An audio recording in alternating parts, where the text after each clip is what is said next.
Not training hard enough is one of the most common reasons why most people don't build muscle and overall don't make progress with calisthenics. Or, to be even more accurate, thinking that you are indeed training hard enough when in reality, hey, maybe you're simply not. Especially when it comes to calisthenics, where you have less metrics, where you can't adjust mechanical tension with precision as you would do in a gym, for example, by adding a plate to the machine or removing a plate.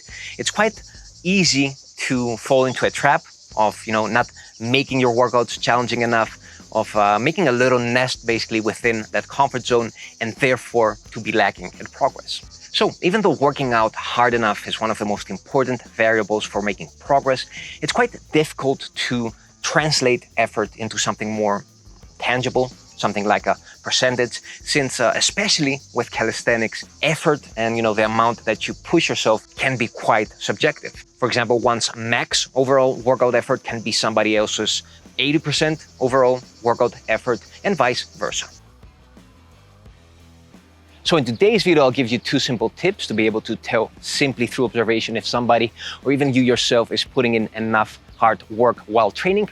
And I'll also give you a practical way to be able to make sure that, again, you're pushing yourself hard enough and you're not wasting any time while training. Tip number 1 is rep tempo. If somebody's doing one rep after the other without even the slightest decline in rep tempo, then it's very safe to say that he or she is not putting in enough effort. In other words, the closer you get to your maximal effort, to failure, to pushing yourself close to your limits, the more there will be an involuntary slowdown in rep duration or rep tempo, call it as you may. And an easy way to check this is to simply record your sets while training, with one important parameter here being to make sure that from the very beginning to the very end, each rep has the same range of motion. Tip number 2 is observing facial expressions. Now, this might not be that much of a scientific method, but I definitely believe that the amount of effort you put in a set is always inversely proportional to how pretty your face looks. If your face at the end of a set doesn't change compared to the beginning, if there's not even a squint in your eyes, I'm once again pretty sure that you're not pushing yourself hard enough. To summarize both tips, if your first repetitions during a set look exactly the same with the last, it's pretty safe to say that you can push yourself a bit harder.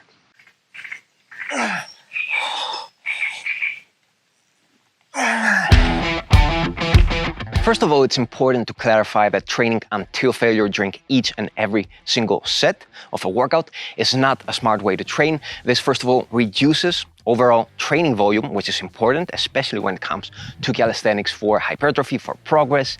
And it also creates a way of training that is very difficult to recover from. Instead, what I find works best, especially with bodyweight exercise, is finding that sweet spot that allows you to get as many as possible quality reps across sets, maximizing, therefore, total training volume, but also doing this in a way that brings you borderline close to technical failure during your last set or slightly crossing over it. For example, if you're doing 3 sets of pull-ups and you start with 12 reps, only to get 7 during your second set and let's say 5 during your third set, that means that you started your first set too aggressively. Instead, what you want to do is to find a number of reps that you can stay close to across all 3 rounds, but also a number of reps that makes it a true grind to get all your reps during the last round or even failing during the last 10% of them.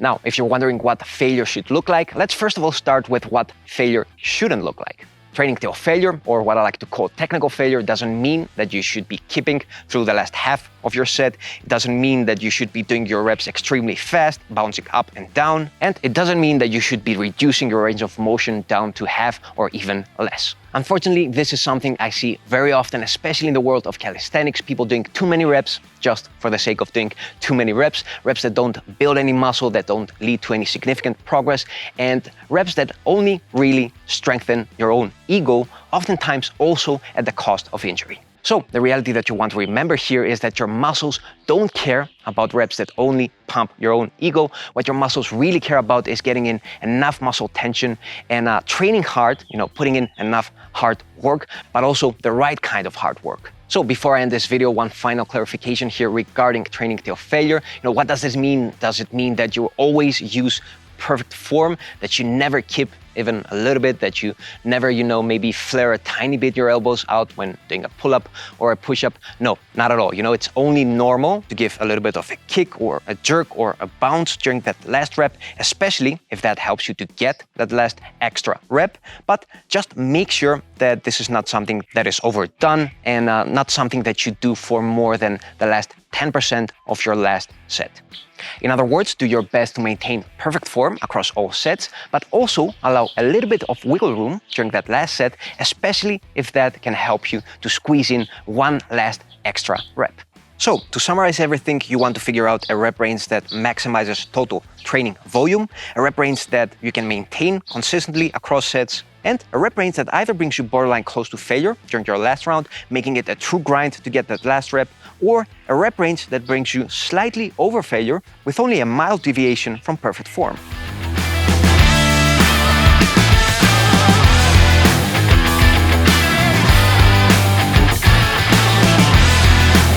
That was all. I hope you enjoyed today's video. This is a question I get quite often, how hard should I train? And hopefully I've answered that to a big extent. At least if you have any other questions, make sure to leave them below. I always do my best to get back to every single one of you. And also stay a little bit more if you want to hear another announcement that I'll be making soon regarding this summer and a training camp that I'll be holding. And until next time, keep on training.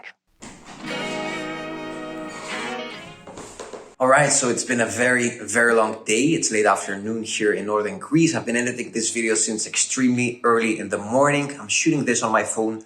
Hopefully it's not that bad because my camera's battery have ran out.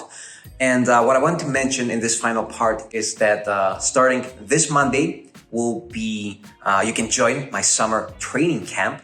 So you can actually join starting today, but the deadline is until Monday midnight towards Tuesday. And what this is it's basically a community that I've been building the last year online with people that follow my work and people that wanted to have basically an experience of bodyweight muscle coaching. This platform is where I give you detailed workout plans almost every week. We make adjustments, we fine tune stuff.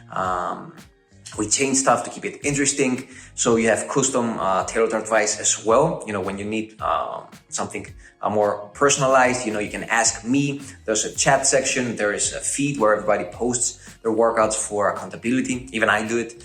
To be honest, this community has even helped me be even more accountable with my workouts. It's helped me be more creative with creating these new workout plans that you've been seeing on the channel lately. And it's also a place where nowadays, I look forward to log in because it feels like family. We've created friendships. We've been, we've all bonded. We've been sharing personal stuff. And overall, it's a lovely place where, you can meet up with like-minded people. It's like going to a digital calisthenics gym. And it's something that I've been really, really excited on working the last year. So you can check it out. There's more detail below if you click on the link. If you're interested, give it a try. This is an example of how our workout plans will look the coming month. And this is a subscription, so a monthly subscription. So you can try it out for a month. If you don't like it, you don't have to continue. But, I think that if you've been looking for a community where you want to hold yourself accountable, where you want to have guided help from a coach, where you also want to maybe connect a little bit with other like-minded people again. I think that this is a really, really resourceful place and a very helpful tool overall. So have a look below. There are a lot more details over there. And until next time, once again, keep on training.